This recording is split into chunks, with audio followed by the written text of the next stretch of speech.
Praise the Lord. Good morning, everyone. Talagang ang Diyos kahit kailan, ay hindi nagkulang sa bawat sa atin. At yun naman po yung sinabi talaga, sa 1 Timothy, na even sa mga panahon that we are not faithful, our God remains faithful sa bawat sa atin. This is our God. Tayo po ay magsimula sa mensahe ng Panginoon. Gusto ko pong basahin ang pinaka-teksto po natin. Luke chapter 10 verses 25 to 37.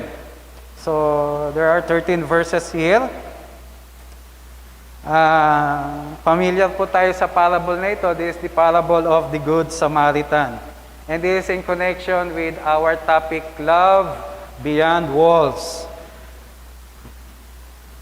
Magsitayo po tayong lahat as we give honor sa pagbasa po ng banal na salita ng Diyos. Luke 10:25 to 37. On one occasion, an expert in the law stood up to test Jesus. "Teacher," he asked, "what must I do to inherit eternal life?" "What is written in the law?" he replied. "How do you read it?" He answered, "Love the Lord your God with all your heart, and with all your soul, and with all your strength, and with all your mind, and love your neighbor as yourself." "You have answered correctly," Jesus replied. "Do this, and you will live." But he wanted to justify himself, so he asked Jesus, "And who is my neighbor?" In reply, Jesus said, "A man was going down from Jerusalem to Jericho when he fell into the hands of robbers. They stripped him of his clothes, beat him, and went away, leaving him half dead. A priest happened to be going down the same road, and when he saw the man, he passed by on the other side. So too a Levite, when he came to the place and saw him, passed by on the other side. But a Samaritan, as he traveled, came where the man was, and when he saw him, he took pity on him. He went to him and bandaged his wound, pouring on oil and wine. Then he put the man on his donkey. He took him on an inn and took care of him. The next day he took out 2 silver coins and gave them to the innkeeper. Look after him," he said, "and when I return, I will reimburse you for any extra expense you may have." Which of these 3 do you think was a neighbor to the man who fell into the hands of robbers? The expert in the law replied, "The one who had mercy on him." Jesus told him, "Go and do likewise." Let's pray. Lord, help us to see who really our neighbors are, Panginoon. Nang kami magkaroon ng kakayahan, pagkakataon, to share the love that you have started in our life. Help us also to look beyond the walls of your church, Panginoon. Hindi lamang kami sa 4 na corners na ito ng iyong simbahan. Kung hindi, Panginoon, makita namin ang mga kaluluwa dito sa sanlibutan ito, half dead, in need of you. Father God, open up our hearts, our ears, upang marinig namin ang iyong tinig. Bless us, O Lord, na nandito po sa kapilya ngayon, maging ang mga kapatiran namin na nasa kanilang mga tahanan. Nawa yung tunay na esensya ng pagsamba ay maranasan ng bawat isa. We believe your word is powerful. This bring comfort, warning, training, rebuke. Nagbibigay din ito, Panginoon, ng instructions sa bawat isa sa amin. Kaya Lord, as we acknowledge your presence, please be merciful, be gracious. Let your word be powerful enough to move us. In Jesus' name we pray. Amen and amen. Okay, be seated please. Okay, let's go directly sa atin pong mensahe. Ang kausap po ni Jesus Christ dito ay expert in the law. And the question ay, what must I do to inherit eternal life? And the primary intention of this teacher of the law is not to find answer from Jesus Christ. And binanggit po ni Lucas dito that this expert in the law, yung kanyang question is with the intention to test Jesus Christ. Yun po ang sabi diyan. Alam po ninyo, ito yung mga nakatatakot na tanong eh. Hindi yung tanong na naghahanap ng sagot. Yung tanong na sinasize up ang iyong karunungan. Gusto niyo po ba yung ganitong mga tao? Kaya hindi lahat na nagtatanong naghahanap ng sagot. Yung iba nagtatanong naghahanap ng mali mo. Because they are sizing up your intelligence, your knowledge. And Jesus Christ here, nabaliktad niya yung sitwasyon eh. I like the wisdom of Jesus Christ here. Instead of this person sizing up Jesus Christ, sa kanyang reply nabaliktad. Now Jesus Christ is testing this person of his knowledge about the scripture and how he read and found the scripture for himself. Kaya nga sabi ni Jesus Christ, ano ba ang sabi sa scripture? Parang ganito, expert in the law, kaya expert ka sa law, sa scripture. Then, ano ang sabi niya? So in return, siya ngayon na size up. Well, napakagaling nitong lalaking ito. He exactly, correctly answered Jesus Christ. Ang sabi niya, ang sabi sa scripture, love the Lord your God with all your heart, with all your mind, with all your strength. Diba? With everything sa iyong buhay. At ang sabi ni Jesus Christ, ang galing mo, Brad. You have answered correctly. Na-realize itong expert of the law, parang nabaliktad. Ako yata ang bumalik yata sa akin yung tanong ko Pero trying to justify himself, napansin niyo yung tanong ng lalaki? Yung sagot niya, dalawa, di ba? Loving God and loving our neighbors. Pero yung sunod na tanong niya, it's no longer about loving God. Di ba? Meron siyang assumption that he is loving God. Kaya nga ang tanong niya, who is my neighbor? Actually, this is the title of our message. Who is my neighbor? Alam niya, maraming ganyang tao, ina-assume nila na mahal nila ang Diyos. Ina-assume nila that they love God that much. Matindi nga yung sinabi niya with all your heart, with all your soul, strength, and mind. Pero hindi niya tinanong kay Jesus Christ, paano ko mamahalin ng Diyos with such things na sinabi ko, heart, mind, soul, strength. Pero ang kanyang tanong, who is my neighbor? His justification of being aligned to the scripture, hindi na inuna yung Diyos dahil meron siyang disposition agad sa sarili and parang mutually no, sinasabi niya, I love God. And therefore, how can I love my neighbor? And Jesus Christ patiently, what? He answered this question by telling this story. Pero bago tayo pumunta doon sa story, napansin po ba ninyo how well-versed this man was pagdating sa scripture? At napansin niyo po ba kung ano yung sinabi ni Jesucristo sa kanya? What is written in the law? Hindi natapos si Jesus Christ in asking him what is written in the law, but how do you read it? So, hindi tinatanong ni Jesus Christ lamang kung ano yung kaalaman mo sa Scripture. Ang itinatanong ni Jesus Christ, hindi na lamang dito sa expert in the law. Ito rin ang tanong ng Panginoon sa bawat sa atin. Marahil alam natin ng Scripture, pero paano mo ito nasumpungan sa buhay mo? How do you read it? How do you apply the Scripture in your life? Marami po well-versed sa Bible.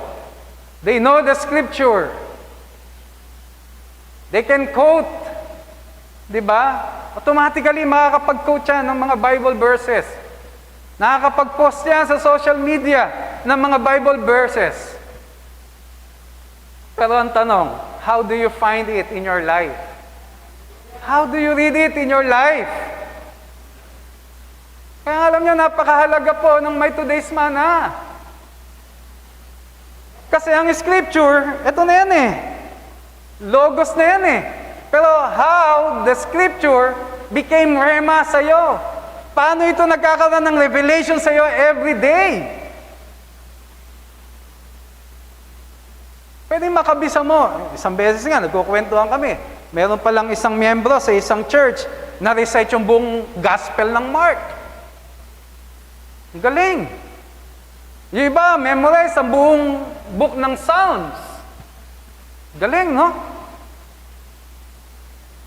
Pero ang tanong ni Jesus Christ, pwedeng kabisado nitong lalaking ito ang Pentateuch, yung 5 books ni Moses. Pero ang tanong ni Jesus Christ sa kanya, how do you read it? It's not just the manner of reading it, but how these 5 books of the law of Moses is applied in his life.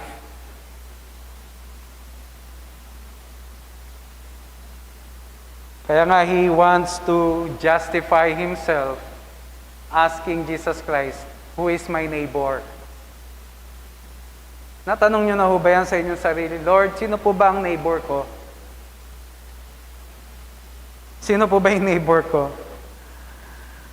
And Jesus Christ told this man a story.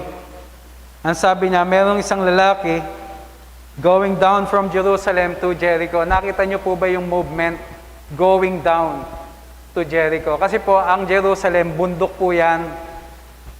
Nasa bundok ang Jerusalem. At ang Jericho, alam po ninyo, yung location ng Jericho, 800 feet below sea level. Mababang lugar po yung Jericho. Jericho sa Old Testament, tinatawag din pong City of Palms. Marami pong palmera doon. Ito po yung sinasabi ng Bible, going down. And from Jerusalem, going to Jericho, going down to Jericho, ay umaabot po ng 27.3 kilometers. 17 miles, to be exact. Tiningnan ko po yan, ang naging starting point ko po, Tagaytay, kasi Tagaytay ay bundok. At hanggang Binyan ho kasi ay 29 kilometers. So, pwedeng teritoryo pa rin ang Binyan, pero banda-banda, hindi masyadong dikit sa bayan ng Binyan. So, meron tayong idea kung gaano kalayo. Wala hong Calax noon. Wala pong SLEX, wala pong van, wala pong tricycle, wala ang motor. So, naglalakbay sila, naglalakad. And we know bakit kailangan nila pumunta ng Jerusalem. Because Jerusalem is the central place ng worship. Andun po kasi yung temple. And meron tayong speculation that this person who went down from Jerusalem going to Jericho ay galing siya sa pananambahan. Amen. Galing siya sa pagsamba doon sa templo. And this is the reason why maraming mga robbers, maraming mga kawatan, maraming masasamang loob, maraming mga siraulo nung time na yon, talagang dyan sila nag-aabang. Yung mga papunta at pabalik galing ng Jerusalem. Pag papunta, lalo na, maraming dalang pera yon. Kasi they will going to offer something sa templo. May mga dalang alagang hayop na i-offer sa templo. At itong mama na ito, napababa, nakasamba na, pinagpala ng marahil, hindi natin alam kung ano, then this person was robbed. Sino yung target ng mga robbers? Mga religious. Mga godly. Ganyan naman ang mga masasama, di po ba? Sino pinagsasamantala ng masasama? Yung mga mababait. Mabait ka ba? Target ka ng dyablo. Worshipper ka ba? O, target ka ng dyablo. Pagsasamantalaan tayo ng dyablo. Ang reliyon, pinagsasamantalahan ng mundo. Lalo na ngayon, mag-e-election, di ba?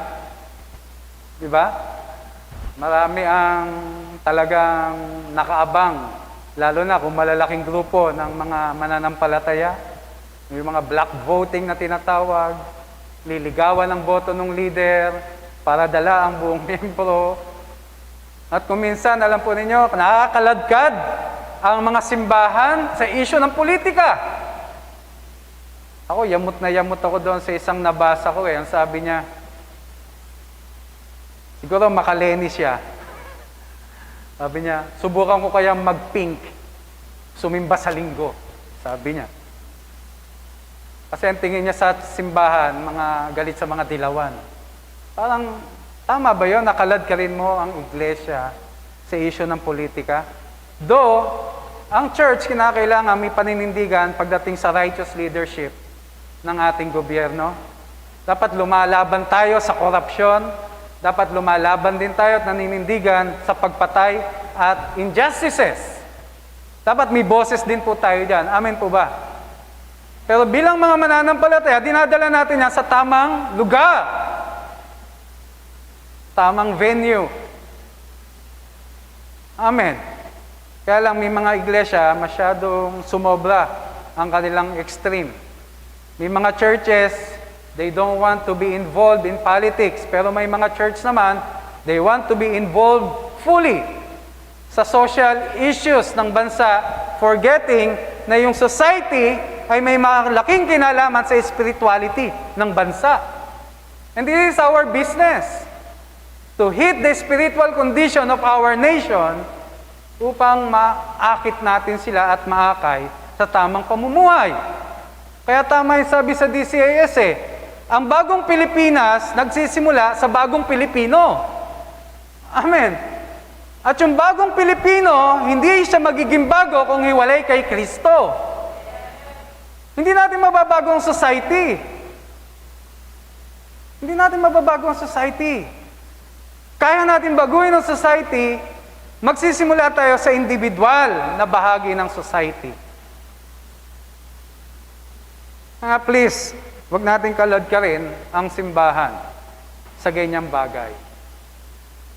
Kaya nga, kung paanong itong lalaking ito, a religious person, I believe, from Jerusalem going down to Jericho, marahil isa siyang sumasamba sa Diyos na naging biktima ng masasama.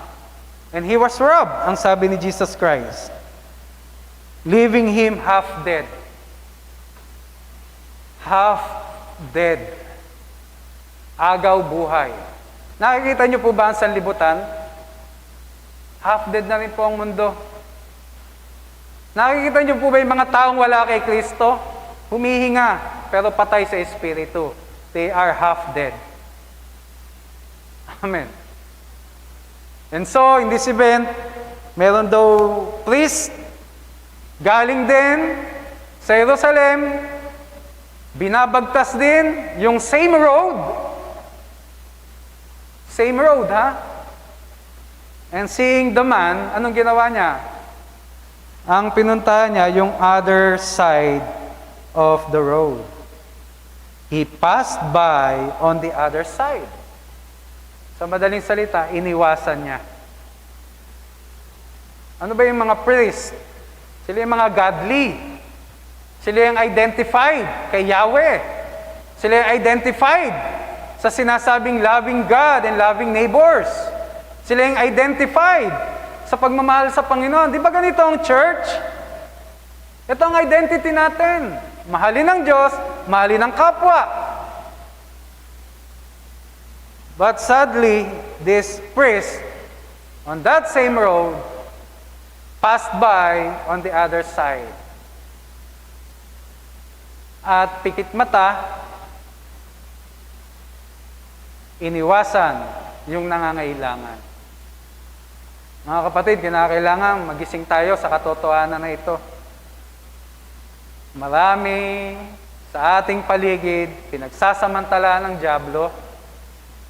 Marami sa ating mga kakilala, half-dead, walang lakas para lumaban. Paano mo nakikita ito?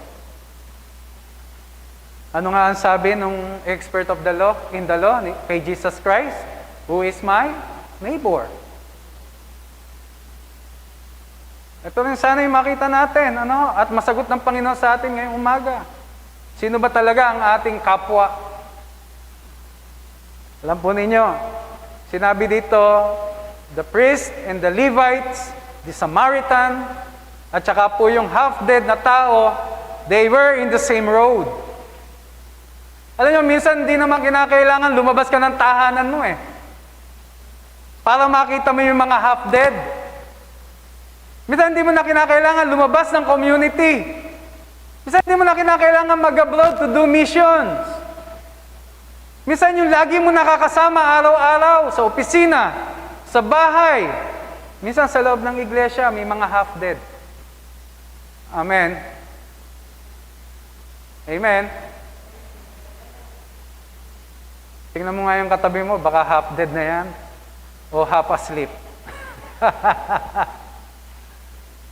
Half-dead.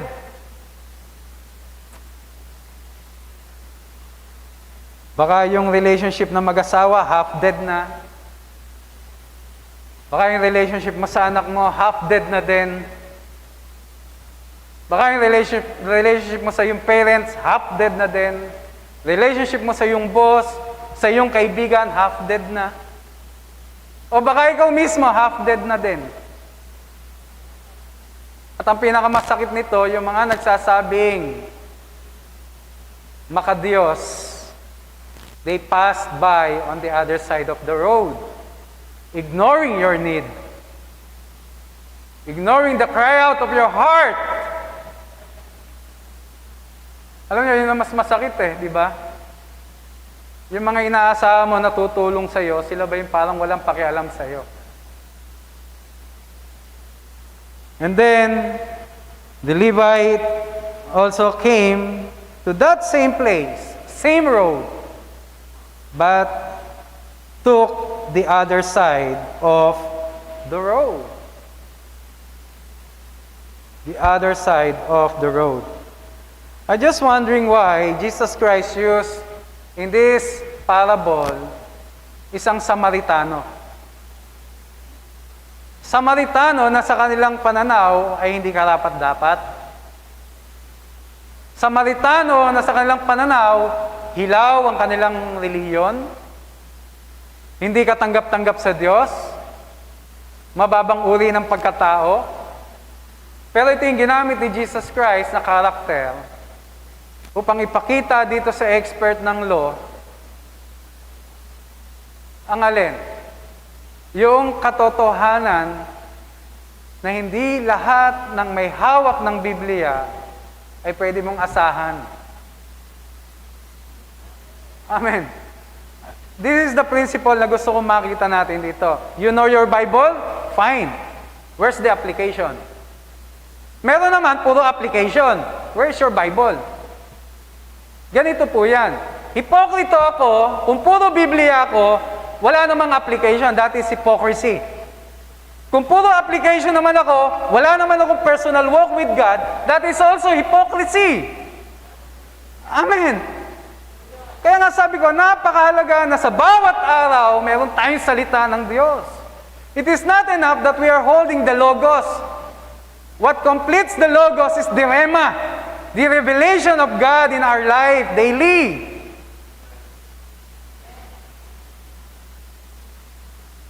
Kaya nga nakakalungkot na makita ang mga nagsasabing mananampalataya malayo sa salita ng Diyos. Kaya hindi mo rin pwede ipagmalaki yung mga ginagawa mong kabutihan. Pag puro kabutihan ang ginagawa mo, tapos malayo ka naman sa salita ng Diyos, hindi yun magiging katanggap-tanggap sa Panginoon. Kaya alam niyo, ang tamang pagtulong, ang tamang paggawa ng mabuti, galing mismo sa trono ng Panginoon. Alam niyo, ituturo ko po sa inyo, sa isa naming subject, nagma-Masteral of Divinity po ako. Sa isa naming subject, pinag-aaralan po namin yung isang aklat ni Jonathan Edwards. Who is Jonathan Edwards? Si Jonathan Edwards, isa po siya sa malaking factor ng Great Awakening sa Amerika. Spiritual revival po yon. And he wrote a book na napakaganda. Ang title po ng book ay Religious Affection. Doon sa book na yun, tinalakay niya, hindi lahat ng malasakit ng mga nagsasabing mananampalataya katanggap-tanggap sa trono ng Diyos. Alin yung malasakit na katanggap-tanggap sa trono ng Panginoon? Yung galing mismo sa trono ng Diyos. At paano natin na-absorb yun? When you walk closely with God daily. Kasi may paggawa ng mabuti, may kawang gawa. Kahit ang mga hindi mananampalataya, may kawang gawa. Mas magaling pa nga sila sa atin. Mas malawak nga yung kanilang network at saka yung kanilang resources. Tama po ba? Pero katanggap-tanggap ba lahat ng kawang gawa? And remember this, ang iyong personal na kawang gawa, hindi yan assurance na lahat ng iyong ginagawa ay katanggap-tanggap sa Panginoon. Unless you are directed from the throne of God. Kaya tandaan po ninyo, hindi lahat ng nangangailangan kailangan tulungan. Unless the Lord move you. Unless the Lord touch your heart to do something sa tao na yan. Napansin niyo po ba ito? Ang sabi ni Jesus Christ doon sa lalaki, sa teacher of the law, what is in the law? What is written in the law? And how do you read it? Hindi lamang kung ano yung meron siya na scripture, kundi paano yun nangungusap, kumikilos sa kanyang buhay. Only by that manner, we will be able to go through beyond the walls. Kaya nga, di ba, dahil ikaw ay na-touch ng pag-ibig ng Panginoon, kahit wala nang matira sa bulsa mo, ibibigay mo. Because you know God has directed you to do it. Amen. Kung gagawa lang ako ng gagawa ng mga kawang gawa at walang salita ng Diyos, alam nyo, lalabas nun sa akin, magmamayabang ako. Tama po ba? Magmamayabang ako. At kung puro salita lang ng Diyos ang sinasabi ko at wala naman akong kawang gawa, ipokrito ako. So itong dalawang ito, kawang gawa, directed by the Word of God, na ikaw ay lumalakad closely sa Panginoon, hindi ka sasala. Kaya hindi lahat ng kabutihang ginagawa ng mananampalataya o ng sino mang tao sa mundo, katanggap-tanggap sa trono ng Diyos. Alam niyo, meron, sabi ni Jonathan Edwards, meron tayong likas na affection. Meron tayong likas na pagkamaawain. Pero hindi lahat ng personal na pagkamakaawain o maawain ay galing sa Diyos. Alam mo, kahit pagsamba, kung ang pag-worship mo ngayon hindi talaga connected sa throne ng Panginoon, then you are wasting your time.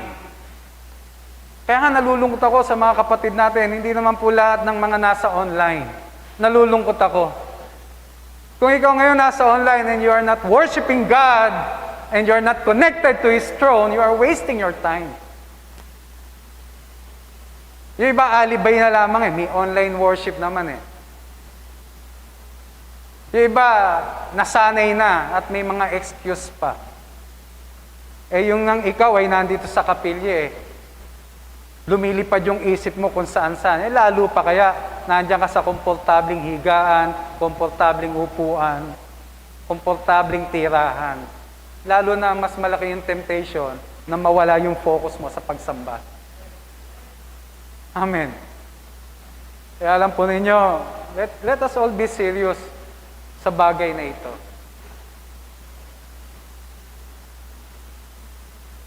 Dumating ang Levita, iniwasan din siya. Pero dumating ang isang Samaritano, the most unlikely person. Because para sa mga Hudyo, ang mga Samaritano, masasama, hindi katanggap-tanggap sa Diyos, mababang uri ng tao, ang kanilang pagsamba, hindi ginagawa sa Jerusalem, ang kanilang pagsamba doon sa kanilang sariling lugar, ang kanilang mga hain, dahil galing sa kanila, hindi ito tatanggapin ng Diyos. Pero itong Samaritano, he was the one helping this half-dead man. Kung yung dalawa, they passed by on the other side.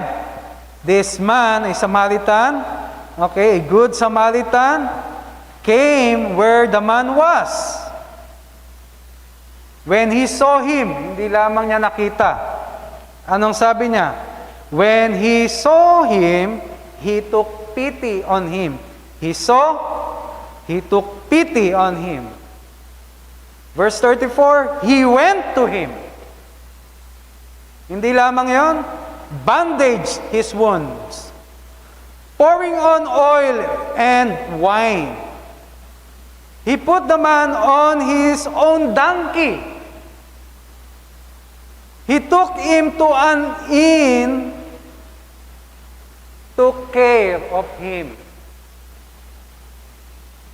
Habang ang iba ay nagwalang bahala, inignore itong lalaking ito, these 8 things, ito yung ginawa ng lalaki. Putting him on his donkey. Siya na yung makaranas ng discomfort so that this man, half dead, ay kahit paano makaranas ng comfort. Siya na yung maglakad para maibsan. Alam niyo, napakaganda ng ganitong larawan because the Lord touched your heart. Yung isusubo mo na, ibinigay mo pa sa iba. Hallelujah for that. Amen. At hindi kinakailangan alam ta ng marami. Kahit wala nakaka-appreciate sa ganitong hakbang na ginagawa mo, just because God directed your heart, He is pleased, and He is the one going to bless your life. Hindi mo kinakailangan i-announce. Masyadong appreciative yung recipient, then be fine with that. Kung hindi na-appreciate, then be fine with that. Kasi ginagawa mo yan para sa Panginoon. Sana makita natin yung relationship ng loving God and loving our neighbors. Nakita niyo po, meron siyang wine and oil. This symbolizes what? The Spirit. The Holy Spirit.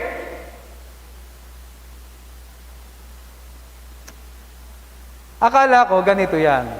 Tinulungan niya yung mama, nilagay niya sa donkey, dinala niya sa Sogo. Sogo ba? Sa motel. May mga motel noon eh. May mga inn. Kasi travelers nga eh. So dinala niya doon. Akala ko, that same day, iniwan niya. Tingnan niyo po yung next verse. Anong sabi? The next day. Nakita niyo? Punta tayo sa verse na yan. Anong sabi? The next day. So, ibig sabihin, this man, this Samaritan, di ba, yung good Samaritan, he spent the whole day. Iniwan niya, the next day na. Kaya ngayon sabi diyang, he cared for him. Hindi na-summarize yung nung makita niya, nahabag siya, nilagyan niya ng bandage yung sugat, binuhusan ng oil and wine, isinakay sa donkey, dinala sa inn. Hindi yun ang description, hindi yun describe nung he cared for him. I believe yung sinabing he cared for him, yung naando na sila saan? Kasama doon yung buong magdamag na magkasama sila. Encouraging maybe. Kung sa konsepto natin, maybe pipinanalangin mo siya, inantabayanan mo siya, hanggang makita mong siya ay nakakatayo na. Hindi sapat yun, nakapagbigay ka lang ng tulong. Amen? Yung mga ganyang tao eh. Ay, nabigyan ko na naman ng tulong yan, okay na yan. No. This man, he stood by the side of this half-dead man, Kaya nga kinabukasan, the next day, kinausap niya yung innkeeper, ito yung 2 silver coins. 2 silver coins, ito po ang equivalent ng 2-day wages. Ano po? Wage po yun. At alam po ba ninyo kung ilang araw ang katumbas nung 2 silver coins? Aabot pa ng 2 buwan, bayad yung kanyang pag-stay doon sa motel o inn. So, ganon yung kanyang pagmamalasakit. Hindi nagtapos nung araw na yun, kundi willing siya. In fact, ano ang sabi niya? Take care of this man. And when I come back, mag-reimburse ka ng mga extra expenses na ginastos mo para sa kanya, and I will pay you. Amen. Alam niyo, binabasa ko ito, naalala ko ang Panginoong Jesucristo. We were half dead, you and me. Amen. Took pity on us, bandaged our wounds, binigay niya yung banal na Espiritu sa atin, spent everything na mayroon siya. And now, in-entrust tayo sa church, sa innkeeper, until he comes. Maybe this innkeeper, pwede sabihin, ayoko pong lumabas sa interpretation, masyado kang ina-allegorize. Pero this is something na ibinigay sa akin ng Panginoon. This innkeeper, marahil, iglesia, na yung mga sugatan, pinapaalagaan. At ang iglesia, nag-i-spend ng pera para ang kanilang welfare, ang kaayusan ay kanilang maranasan. At ano ang sabi ng Panginoon? When I come back, babayaran ko kayo lahat. Amen. Kaya alam niyo, huwag kayong magsawa na tumulong sa mga kapatiran. Huwag kayong magsawa na tumulong sa mga nangangailangan. Huwag kayong magsawa na magbigay sa mga ipinagkakatiwalang kaluluwa ng Panginoon sa ating iglesia. Subok na naman natin eh. Hindi man tayo pinagkulang ng Panginoon. Amen.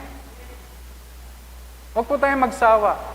Pero uulitin ko, it's provided dapat that God is speaking to us.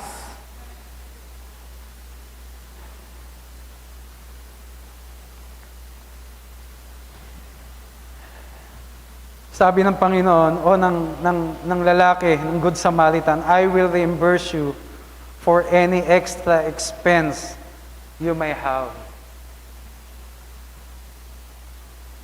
Finance team, meron na ba tayo extra expense? The Lord will reimburse everything. Bawat sa atin, meron na ba tayong extra expense for the welfare of the body of Christ? Do not worry. The Lord will reimburse. Amen.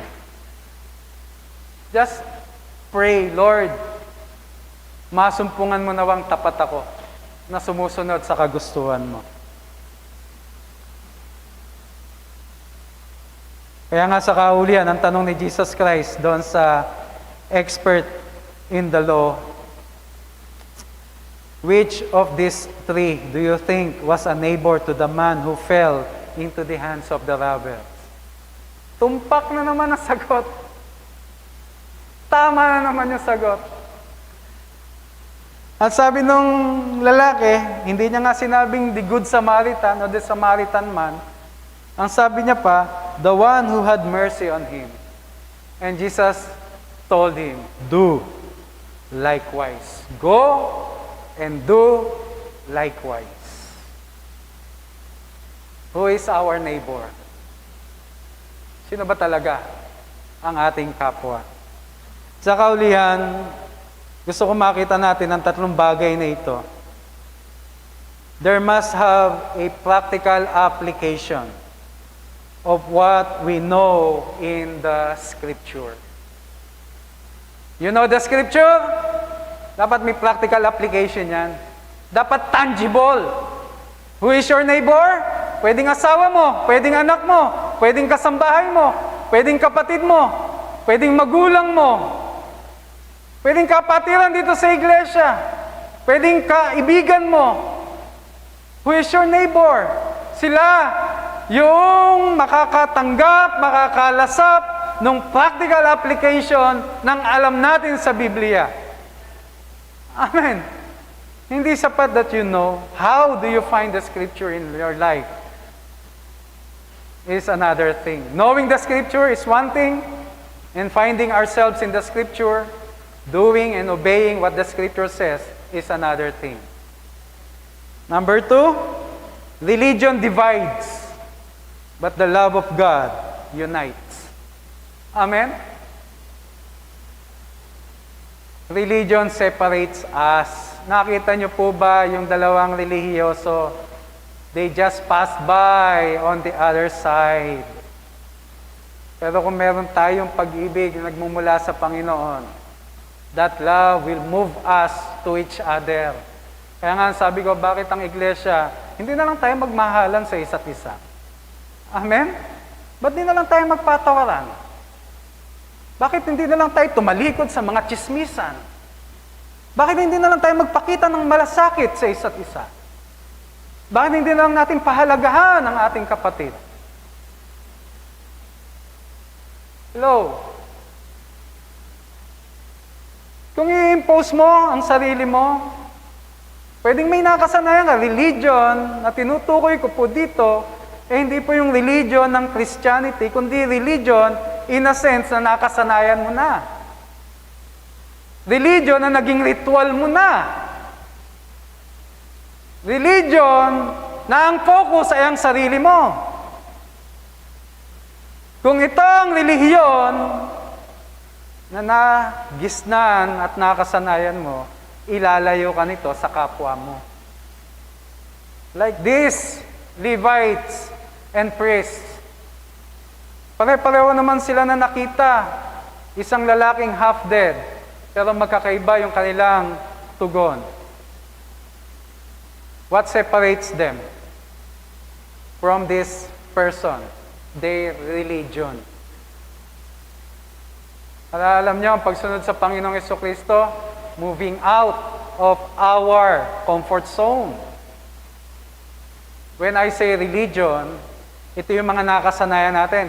Basahin mo ang gospel. Yung 4 gospels. Ano ang tinutuligsa ni Jesus Christ? Hindi naman yung law mismo na ibinigay ng Diyos sa kanyang bayan through Moses. Ang tinutuligsa ng Panginoon ay yung mga idinagdag doon sa kautusan na yon. Ito yung sinasabi ni Jesus Christ na teachings of the elders or tradition of the elders. Ito yung mga ipinatong nila sa law. Kaya nga pagdating sa Sabat, ibinabalik ni Jesus Christ sila, ano ba yung totoong Sabat? Pagdating sa paggalang sa magulang, ibinabalik ni Jesus Christ sila doon. Kasi mayroong katuruan na kahit hindi mo na bigyan ng malasakit ang iyong mga magulang, basta tumulong ka lang sa pangangailangan ng templo, compensated na yun. No, sabi ni Jesus Christ. Yung ganyang practices, teachings of the elders yan. Lumalayo na kayo doon sa kautusan na i-honor mo ang iyong mga magulang. Kaya nga tinutuligsa ni Jesus Christ, hindi yung mismong salita ni God through Moses.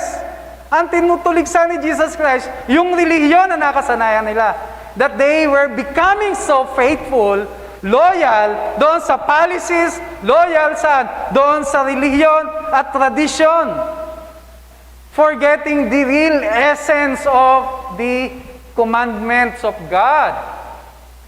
Kaya nga sabi ni Jesus Christ dito sa lalaki, you answered correctly. Kasi yun talaga yung buod ng law.